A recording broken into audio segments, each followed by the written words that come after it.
제가 하나님 나라에 대한 시리즈 설교를 하고 있습니다. 이번이 3번째 시간이죠. 하나님 나라는 예수님의 가장 중심된 가르침, 예수님의 메시지의 핵심이라고 이야기를 했고, 성경 전체를 아우르는 굉장히 중요한 주제입니다. 성경에 큰 주제가 2가지가 흐르는데, 하나는 언약이라는 주제와 언약, 약속. 그래서 구약, 신약이 약자가 그 약속이라는 뜻이잖아요. 또 하나는 이 하나님의 나라입니다. 사실 이 하나님의 나라를 하나님이 우리에게 약속해 주고 계신 것이죠.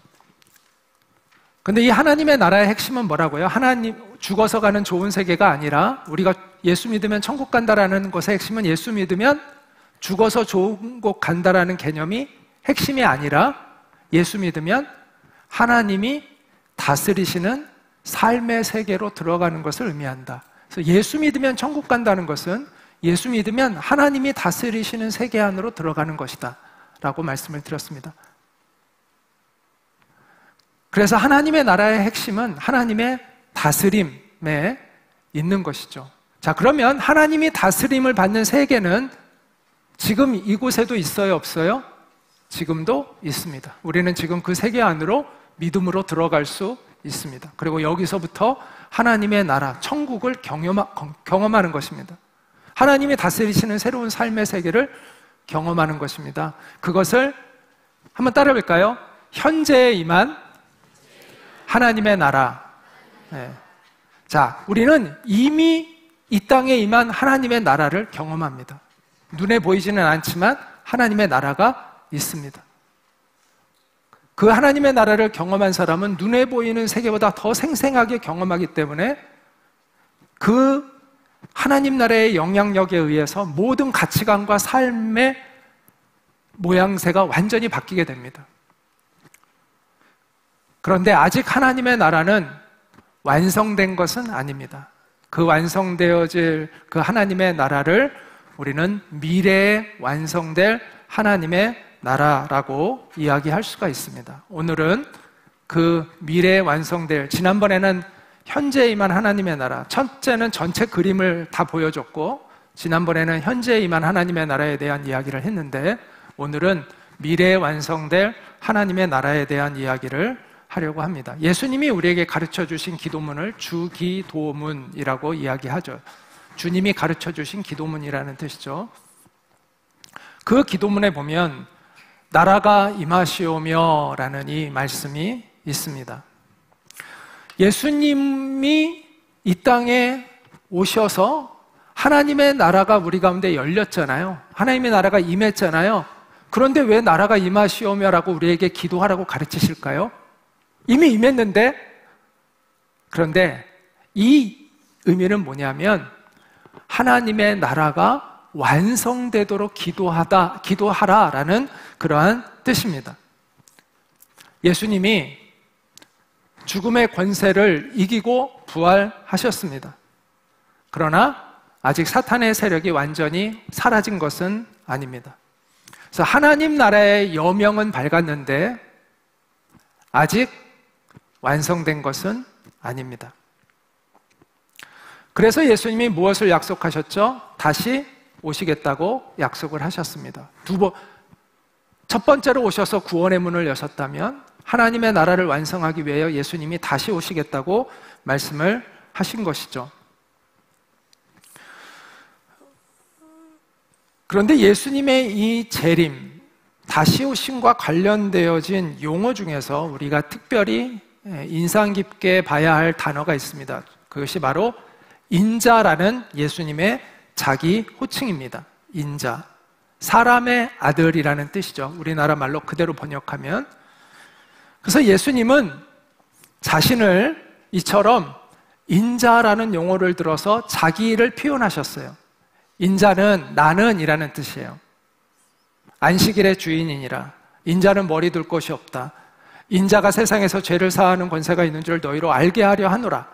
인자에 온 것은 잃어버린 자를 찾아 구원하려 함이니라. 이렇게 예수님의 자기 호칭으로 인자라는 용어를 쓰셨는데, 특히 예수님의 다시 오심, 재림과 관련하여 인자라는 용어를 의도적으로 많이 사용하신 것을 보게 됩니다. 번개가 동편에서 나서 서편같이 범적인 같이 인자의 임함도 그러할 것이다, 이렇게 말씀하셨죠. 또 세상이 새롭게 되어 인자가 자기 영광의 보좌에 앉을 때 나를 쫓는 너희도 12보좌에 앉아 이스라엘 12지파를 심판하리라, 예수님의 제자들에게 이렇게 말씀하셨죠. 이때가 예수님이 다시 오셔서 세상을 심판하실 때를 얘기하는 거죠. 재림에 대한 이야기죠. 인자가 자기 영광으로 모든 천사와 함께 올 때, 이처럼 재림에 대해서 이야기하시면서 또 인자를 이렇게 사용하고 있습니다.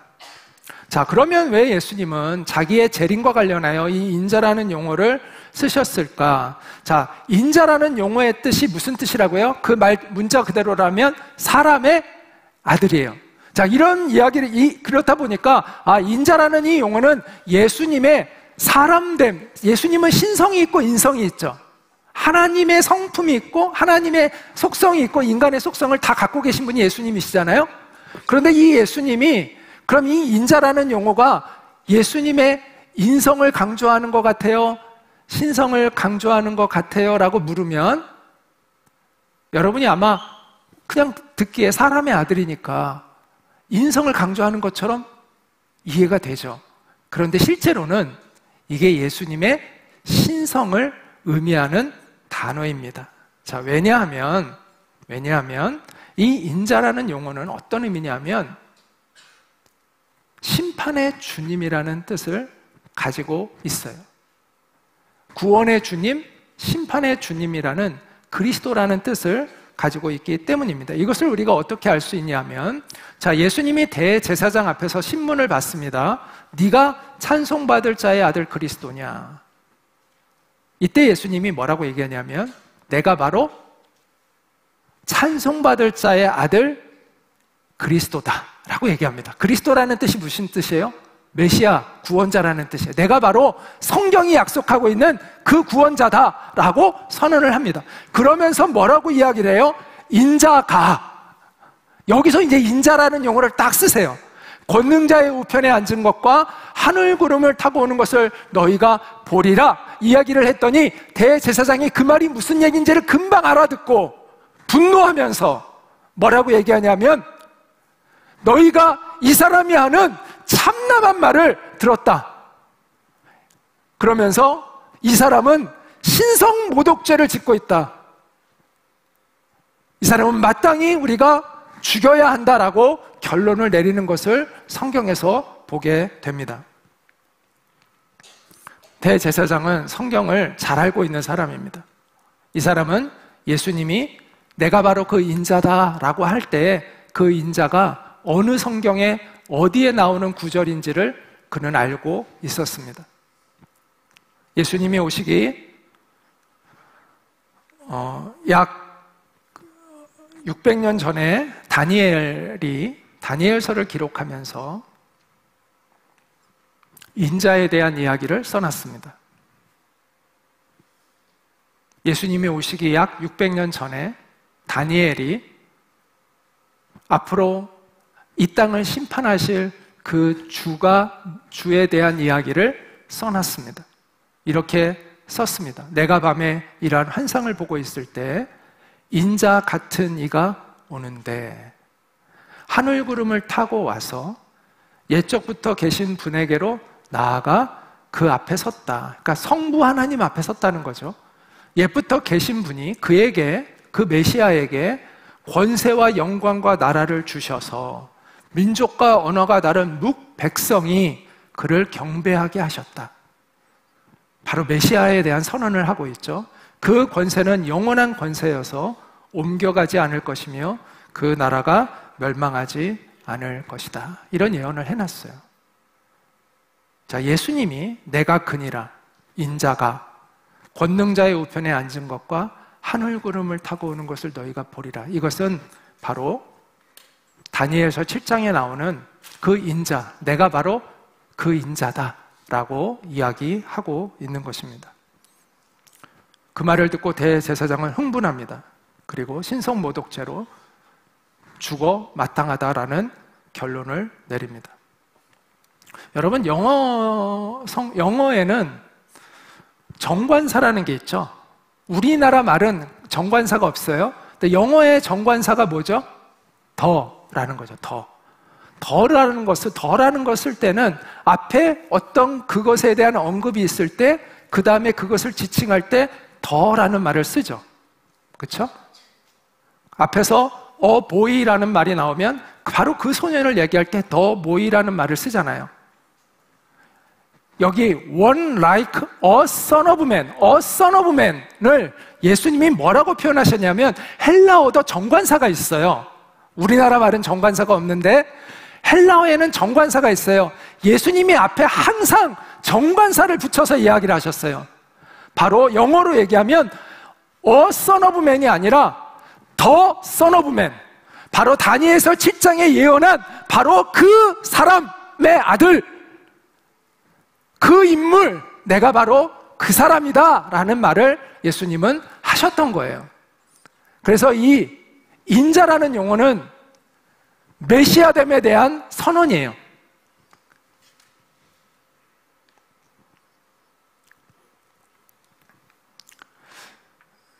이번 주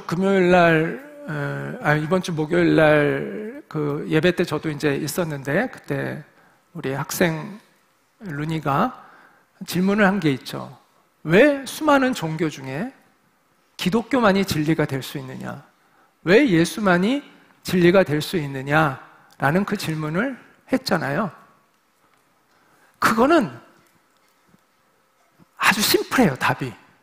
그거는 예수의 유일성에 있어요. 예수의 유일성. 무슨 말이냐면 이 땅의 수많은 인류의 역사 중에서 구원자, 자신을 구원자라고 이야기했던 사람은 예수밖에 없어요. 물론 지금도 정신병원에 가면 가끔 그런 사람들이 있고, 그다음에 거짓된 그 이단 교주들 가운데 그런 사람들이 있죠. 그런 사람들은 다른 사람들을 이렇게 속이는, 제정신이 아니거나 제정신으로 그런 얘기를 하는 사람은 다른 사람들을 속여가지고 사람들의 재산을 뺏고 자기가 권력과 부를 누리고 있는 사람들이잖아요. 그런데 인류의 역사에서 지대한 영향력을 준 위인과 성인 가운데서, 존경받는 위인과 성인 가운데서 자신을 메시아라고, 하나님의 아들이라고, 구원자라고, 진리라고, 나를 본 사람은 하나님을 본 것과 같다고 말한 사람은 예수 한 사람밖에 없어요.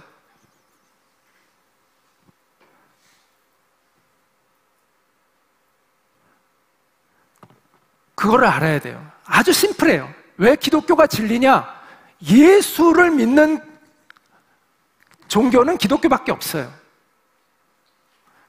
그리고 예수처럼 말했고, 예수처럼 살았고, 예수처럼 부활한 인물은 인류의 역사에 아무도 없어요. 예수님이 오시기 몇백 년 전부터, 몇천 년 전부터 예수라는 이름은 안 나오지만 구원자가 어떻게 태어나서 어떻게 죽을 것이고, 그가 사는 동안에 어떤 기적을 행할 것이고, 어떻게 죽을 것이고, 어떻게 부활할 것인가가 미리 예언된 인물은 예수밖에 없어요. 그리고 그렇게 살아낸 사람은 예수밖에 없어요. 그렇게 자신이 내가 그런 사람이라고 말한 사람은 예수밖에 없어요. 그거예요. 그래서 예수의 이야기가 사실이 아니라면 우리는 거짓된 종교가 되는 거고, 예수의 얘기가 사실이라면 구원은 오직 예수의 진리밖에 없는 것이죠. 우리가 모든 종교를 다 탐색해야 진리를 알 수 있는 게 아니에요. 자, 여기 중에서 어떤 친구들은 정말 감사하게도 기독교 집안에서 태어나서 지금까지 그냥 선택 없이 기독교를 믿어왔어. 그리고 저 같은 사람은 여러 가지 많은 생각을 많이 하다가 이게 진리다라고 해서 나는 예수님을 선택한 사람이에요. 그 다양한 사람들이 있는데, 어떻게 보면 여러분이 자라오면서 그냥 부모님이 예수 믿어서 나도 그냥 예수 믿게 된 사람들은 내가 다른 종교는 몰라서 그런가? 내가 다른 종교를 다 탐색해봐야 되지 않을까?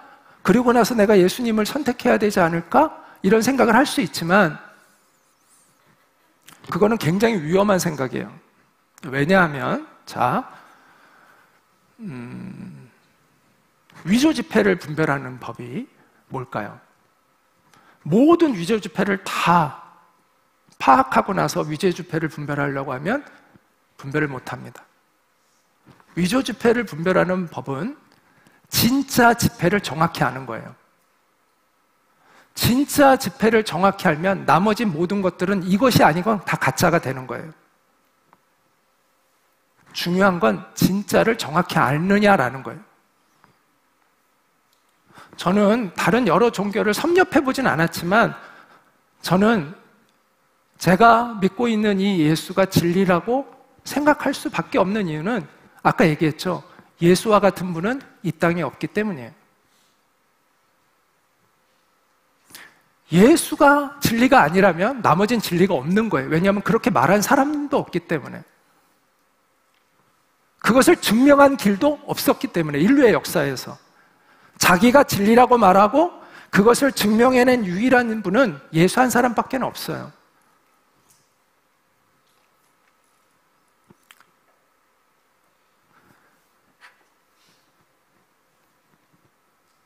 중요한 거는 진리가 뭐냐, 그거에 대한 근거가 확실하냐, 그거를 정확히 아는 것이죠.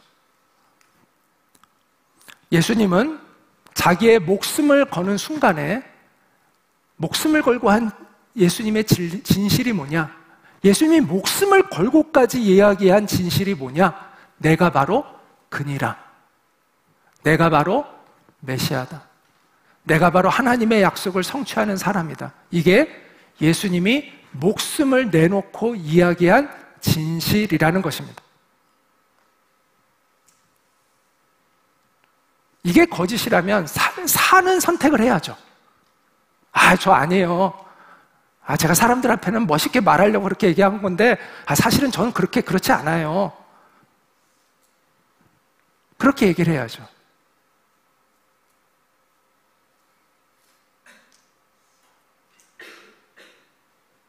그 JMS, 정명석, 그 거짓된 이단, 교주, 사람들 앞에서는 자기가 메시아라고 얘기했지만 검사 앞에서는 자기가 어떻게 하나님이냐고, 자기가 어떻게 그런 이야기를 했대잖아요.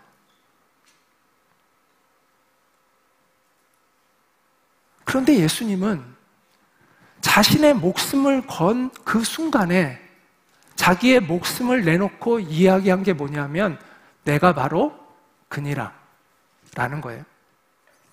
이런 담대한 선언, 한 사람은 존경받는 역사의 모든 인물 가운데 예수 밖에는 없어요. 공자도 나는 진리를 모른다라고 얘기했죠. 그래서 내가 아침에 진리를 깨달으면 저녁에 죽어도 좋다라고 이야기했어요. 부처도 나는 신이 아니니까 내가 죽은 후에 나를 신으로 받들지 말아라 라고 이야기를 했어요. 그게 정상이죠. 존경받아 마땅한 분들이죠. 그런데 예수만이 내가 바로 그니라. 나를 만난 자는 하나님을 본 것과 같다. 나는 길이요, 진리요, 생명이다. 라고 얘기했어요. 내가 바로 그 인자다.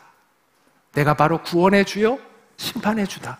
라고 이야기했다라는 것입니다.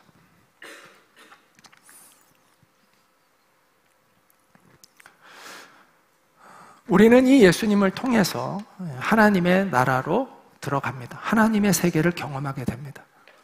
자, 우리와 하나님 사이를 막고 있는 게 뭐죠? 죄의 문제잖아요. 그런데 예수 그리스도가 우리의 죄를 덮어줌으로 우리와 하나님과의 관계가 회복되어 하나님을 느끼고 하나님의 인도하심을 받게 되는 우리는 새로운 인생을 살아가게 됩니다. 그런데 그것이 언제 우리의 눈으로까지 보이는 완성된 형태로 우리에게 인식되어지느냐? 바로 예수님이 다시 오시는 때. 그것을 성경은 또 새하늘과 새 땅이라고 표현을 합니다. 자, 같이 한번 읽겠습니다. 시작. 또 내가 새하늘과 새 땅을 보니 처음 하늘과 처음 땅이 없어졌고 바다도 다시 있지 않더라. 또 내가 보매 거룩한 성 새 예루살렘이 하나님께로부터 하늘에서 내려오니 그 예비한 것이 신부가 남편을 위하여 단정한 것 같더라. 이때 하나님 나라의 통치의 절정이 이루어집니다. 그래서 그곳은 다시는 눈물이 없고 죽음이 없고 애통하는 것이 없고 아픈 곳이 없는 완성된 하나님의 나라가 우리 앞에 펼쳐진다고 이야기를 합니다. 제가 지난번에 부활절 설교에서 새 에덴에 대한 이야기를 했죠. 그 에덴의 완성된 형태가 새 에덴이고 그게 새 하늘과 새 땅이고 예수님의 부활이 우리에게 그 새 하늘과 새 땅, 새로운 에덴을 약속하고 있는 것이다 라고 말씀을 드렸습니다. 그와 같은 맥락 안에서 우리가 이해할 수 있습니다. 그때가 되면 이제 사단은 더 이상 어떤 힘도 발휘할 수가 없습니다. 성경은 지옥불에 하나님께서 사탄을 그 지옥불에 던지신다고 이야기를 합니다. 그리고 우리는 새하늘과 새 땅에서 하나님의 그 은총 안에서 영원토록 주님과 함께하는 그러한 새로운 세상을 맞이하게 될 거라고 약속해주고 있습니다. 어떤 사람들은 기독교가 고상해지려면 천국 이야기, 지옥 이야기를 하지 않아야 한다고 주장하는 사람들이 있습니다. 그런데 천국이 없다면, 지옥이 없다면 왜 우리가 예수님을 믿습니까? 왜 우리가 믿음의 길을 걸어가는 것입니까? 왜 목숨을 걸고 믿음을 지키는 순교자들이 있는 것입니까? 천국이 없다면, 지옥이 없다면 왜 우리는 복음을 그렇게 힘써 전해야 하는 것입니까?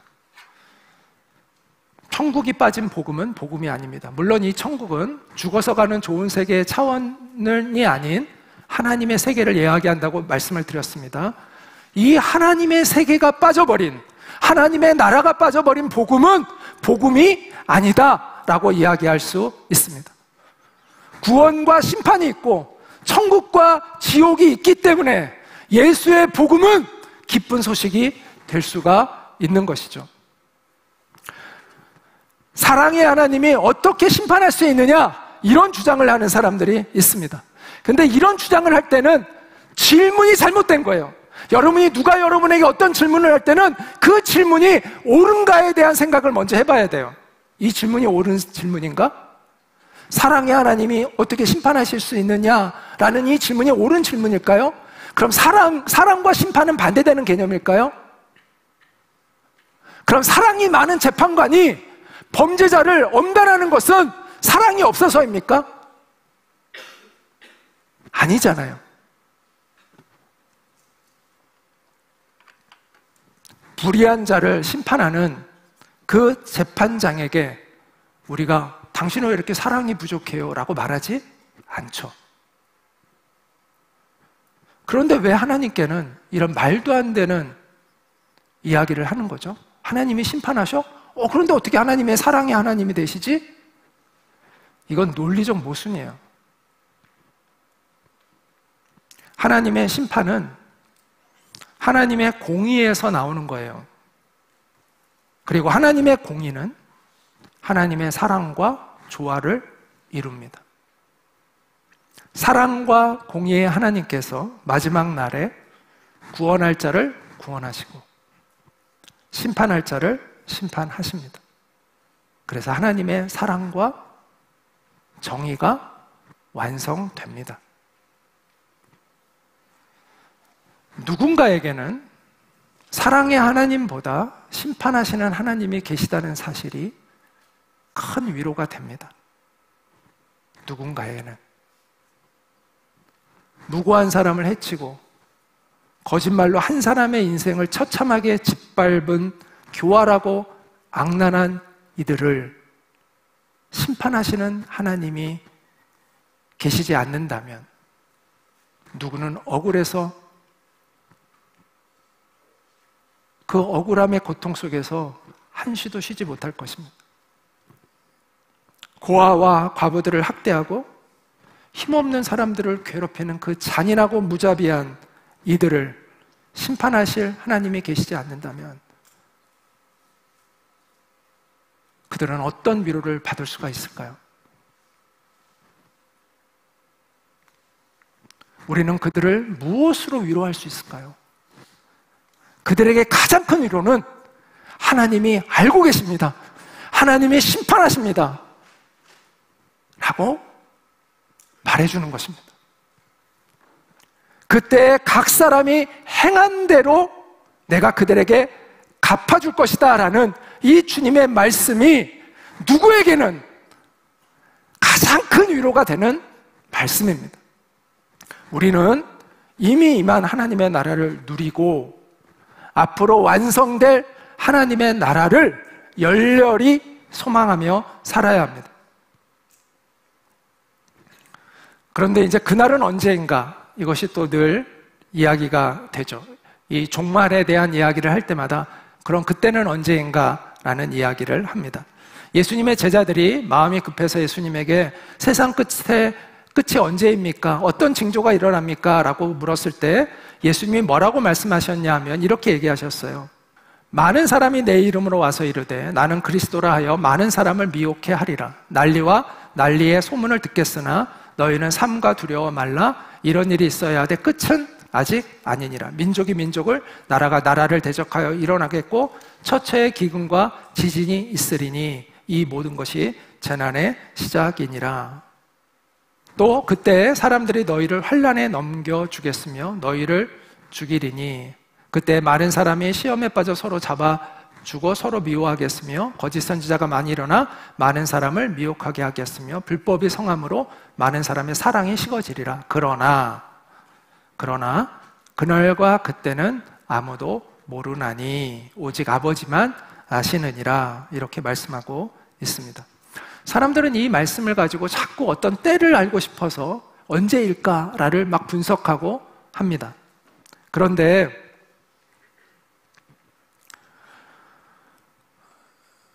그 때와 시기는 오직 하나님만 아신다고 예수님이 그렇게 말씀하셨어요. 예수님이 여기서 말씀하시고 있는 것은 뭐냐면 언제든 그 일은 있을 수 있다.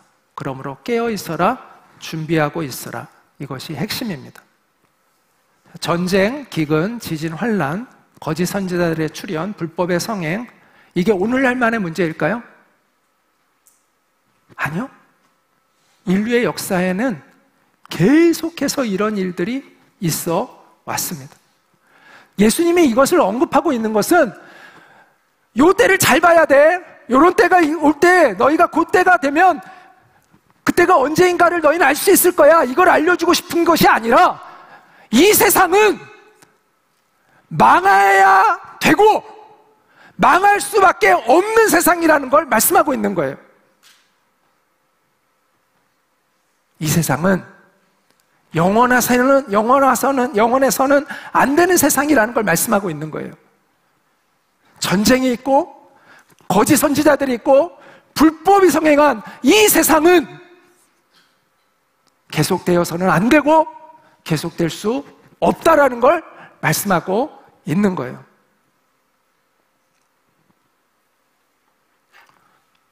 이 세상은 영원할 수 없습니다. 우리가 사는 이 세상은 영원해서도 안 됩니다. 그래서 주님이 새로운 세상을 내가 열겠다고 약속하고 계시는 것이죠. 자, 주님의 약속하신 그 때가 옵니다. 예수님은 역사를 파괴하시는 것이 아니라 새로운 역사를 창조하시고자 오십니다.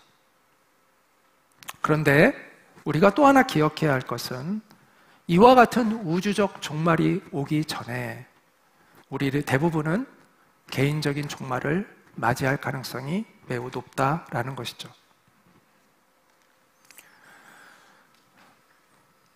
우주의 종말의 시간도 우리는 알지 못하지만 여러분 개인의 종말의 시간도 아세요? 여러분 언제 죽을지 아세요? 모르잖아요. 중요한 것은 원리가 똑같아요. 깨어 있으라 라는 것입니다. 주님을 만날 준비를 너는 항상 하고 살아라 라고 말씀하고 있는 거죠. 사람들은요, 예수님이 꼭 알아야 돼 라고 하는 거는 관심이 없어요. 야, 그건 대충 알아도 돼 이런 거는 꼭 알려고 해요. 몰라도 돼, 길을 쓰고 알려고 그래. 언제 주님이 오시는가 그 정확한 시기를 아는 것은 주님이 그건 우리가 몰라, 너희가 몰라, 그거 너무 거기에 집착하지 마 라고 하셨는데 그거는 그렇게 알아내려고 해. 그런데 너희가 어떻게 살아야 돼, 너희가 어떻게 준비하고 있어야 돼, 이거는 주님이 너무나 많이 말씀해 주셨는데 거기에는 관심이 없어요.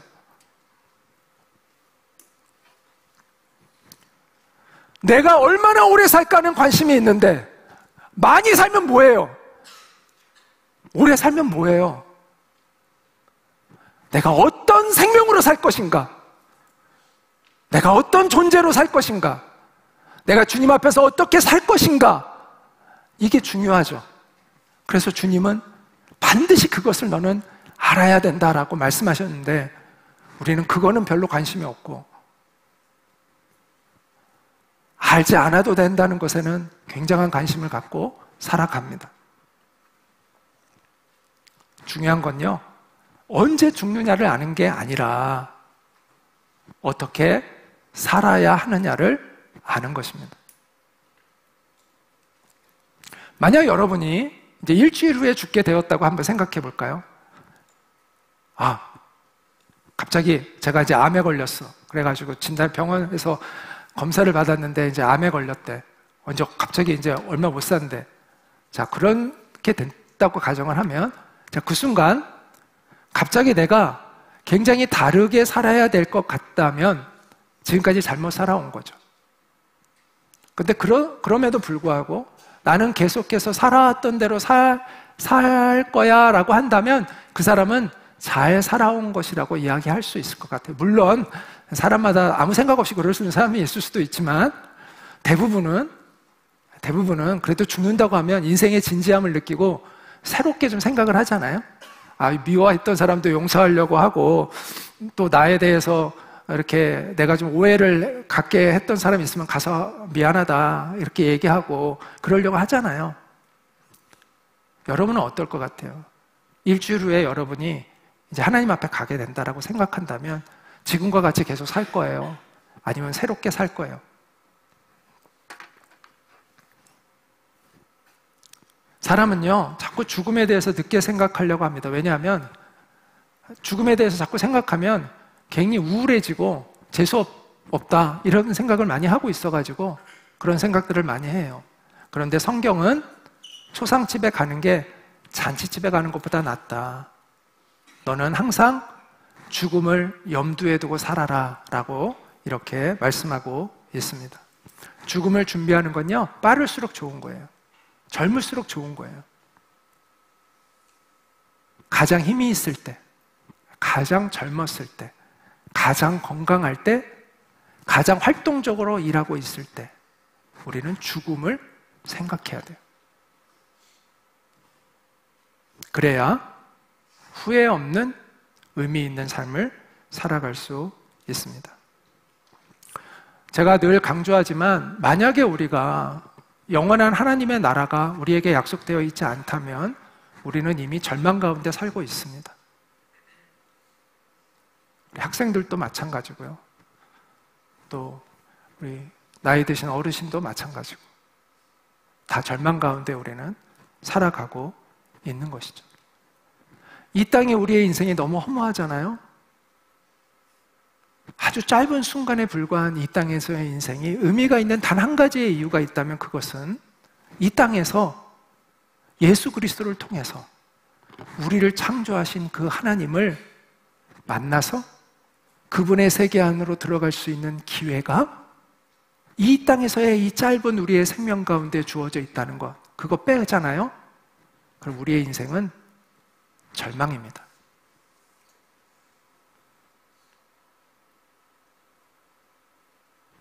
이 땅에서의 짧은 인생 가운데 영혼을 준비하는 이터널티, 영원함을 준비하는 그러한 지혜로운 사람이 되시기를 바랍니다. 우리의 궁극적인 소망은요, 완성될 하나님의 나라입니다. 우리는 이 땅에서의 하나님의 나라를 경험해야 되고, 그리고 미래에 완성되어질 하나님의 나라를 열망하며 살아야 합니다. 이 완성될 하나님의 나라에 대한 우리의 열망은 우리로 하여금 이 땅에서 게으르게 살거나 도피하는 삶을 살게 하는 것이 아니라 더욱 진실하게, 더욱 열정적으로, 더욱 힘을 내어 살게 합니다. 이분은 윤지연 박사라는 분인데 당뇨병 연구의 세계적 권위자였습니다.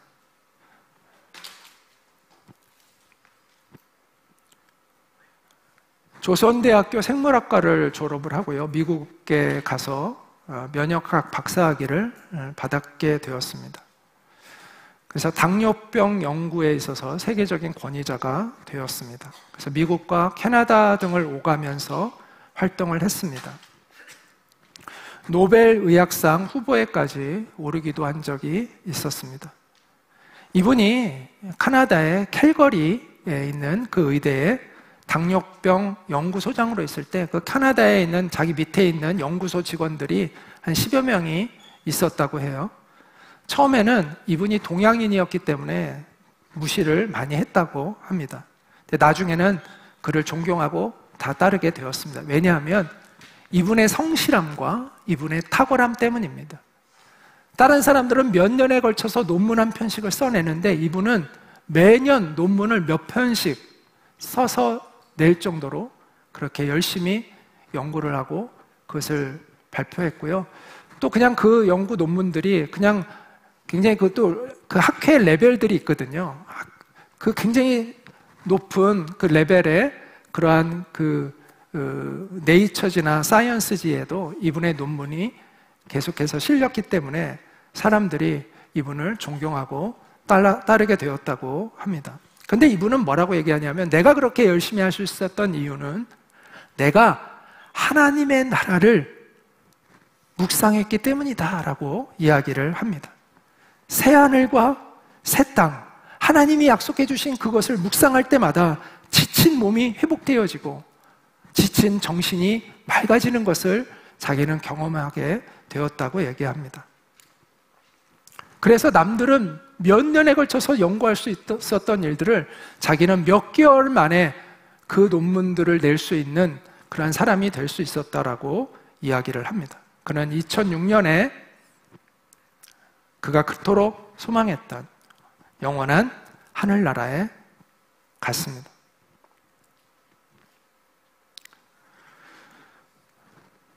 새하늘과 새 땅의 영광을 바라볼수록 우리는 이 땅에서 더 열심히, 더 성실히, 더 힘있게 우리에게 주어진 일들을 감당하며 살아갈 수가 있습니다. 그리고 우리는 그 소망 때문에 주님 앞에 충성된 사람으로 살아갈 수 있습니다. 하나님을 대적하는 이 세대 속에서 하나님의 편이 되어 당당히 살아갈 수 있는 용기를 갖게 됩니다.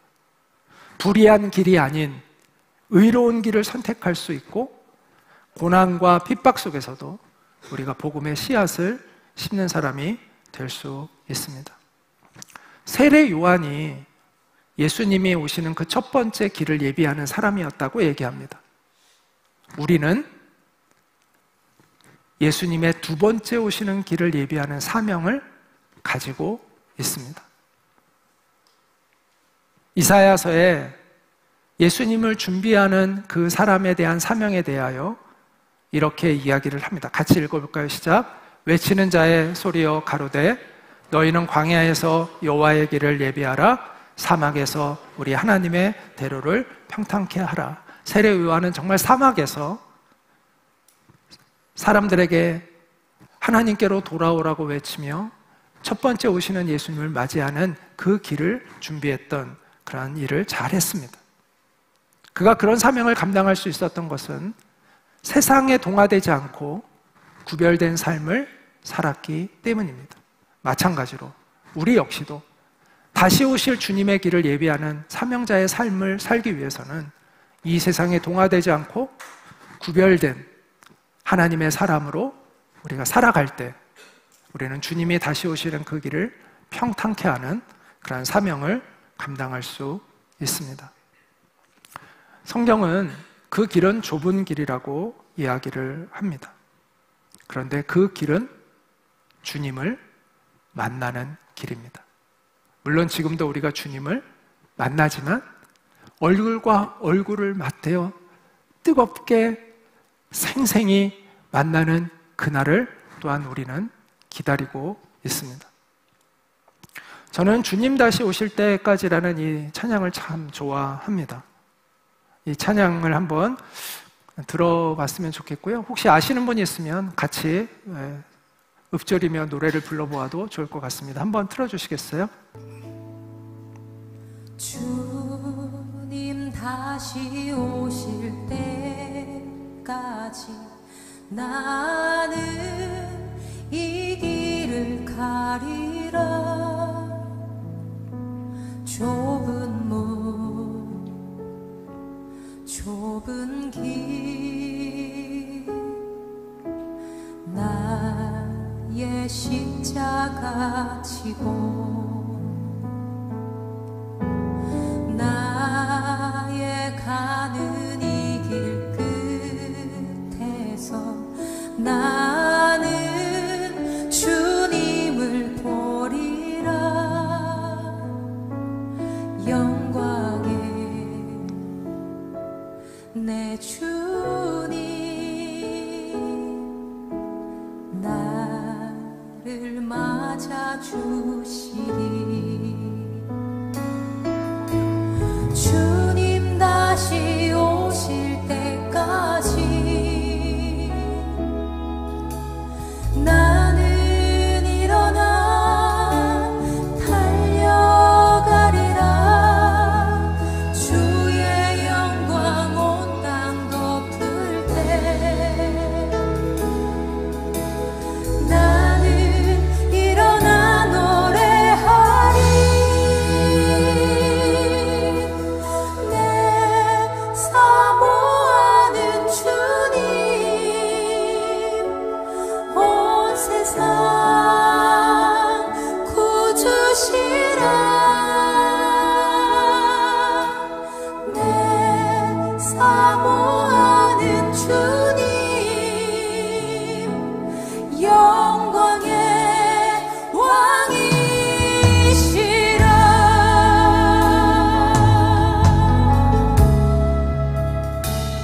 왕이시라. 네, 모든 가사가 다 마음에 감동이 되고 좋지만 저는 특히 개인적으로 나는 이 길, 나의 가는 이 길 끝에서 나는 주님을 보리라 라는 이 찬양의 가사가 늘 큰 감동이 됩니다. 여러분, 우리가 가는 그 길 끝에서 우리가 정말 주님을 만날 수만 있다면, 정말 그럴 수만 있다면 이 땅에서 우리가 외롭고 슬프고 눈물을 흘리고 또 고난의 길을 간다 하더라도 어떻습니까? 우리가 가는 이 길 끝에서 정말 주님을 만날 수 있다면, 그것이 정말 약속되어 있다면 된 거 아닙니까? 중요한 것은 내가 가는 그 길 끝에서 과연 내가 주님을 만날 수 있느냐 라는 것이죠. 여러분이 가고 있는 그 길은 어떤 길입니까? 주님을 만날 수 있는 길입니까?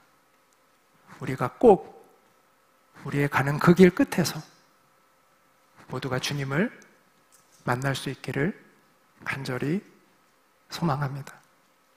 우리 함께 잠시 기도하도록 하겠습니다. 주님, 우리에게 이 소망의 길을 알려주셔서 너무나 감사합니다. 우리가 예수님을 따라서 이 길을 걸어갈 수 있는 우리가 될 수 있도록 주님 도와주시고, 정말 우리 주님을 그 길 끝에서 만날 수 있는 우리가 될 수 있도록 주님 도와주시옵소서.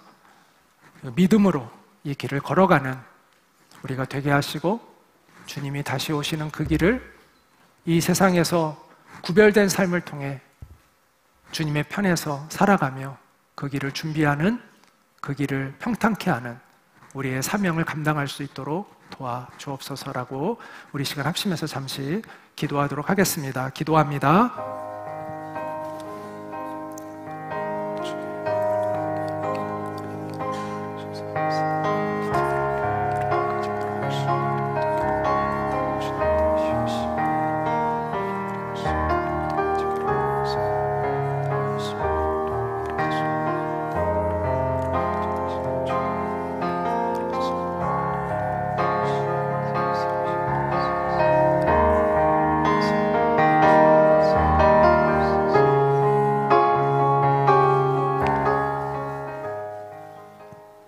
우리의 유일한 소망이 되시는 우리 주님, 우리를 위해서 이 땅에 오셨고 또 그 하나님의 나라를 완성하기 위하여 다시 오시겠다고 우리에게 약속하신 주님, 주님을 우리가 간절히 기다리고 살아갑니다. 주님 어서 오시옵소서.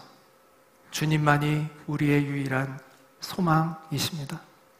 우리가 이 땅에서 짧은 인생을 살아가지만 그 하나님 나라의 영원한 약속이 있기 때문에 이 땅에서 살아가는 우리의 인생이 헛되지 않고 의미 있고 소망이 있는 인생인 것을 주님 앞에 고백합니다. 우리가 이 땅에서 살아가는 동안 주님의 편이 되어 당당히 하나님의 백성으로 살아갈 수 있는 우리가 되게 하시고, 주님이 다시 오시는 그 길을 평탄케 하는 소명을 이루어갈 수 있는 우리가 되게 하시며 우리의 교회가 되게 하여 주시옵소서. 예수님의 이름으로 기도하옵나이다. 아멘. 우리 다 함께 일어나서 함께 마지막으로 보리라 라는 찬양으로 마치도록 하겠습니다.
내일로 가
이제는 우리의 유일한 소망 되시는 주 예수 그리스도의 은혜와 하나님 아버지의 크신 사랑과 성령님의 교통하심이 주님의 다시 오심으로 완성되어질 그 하나님의 나라를 열렬히 소망하며 이 땅에서 주님의 뜻을 받들며 살아가기를 원하는 사랑하는 모든 이들 위해 늘 함께 있기를 간절히 축원하옵나이다.